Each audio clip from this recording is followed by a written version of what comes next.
Hello বন্ধুরা, আমি আজ বানাবো ফ্রুট স্যালাড। আমি ফ্রুট স্যালাড বানানোর জন্য নিয়েছি কালো আঙ্গুর, সবুজ আঙ্গুর আর কলা। এই ফলগুলোকে আমি খুব ভালো করে জল দিয়ে ধুয়ে নেব। ফলগুলোকে খুব ভালো করে ধুয়ে নিয়েছি, কারণ আমার কাছে আজ এই 3 ধরনেরই ফল ছিল। ফলগুলোকে আমি এরকম করে সব কেটে নেব।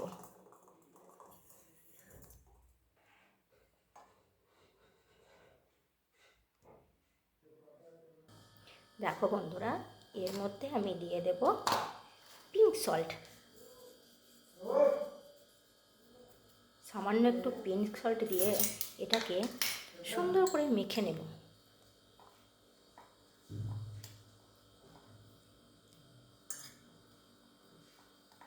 ব্যাস।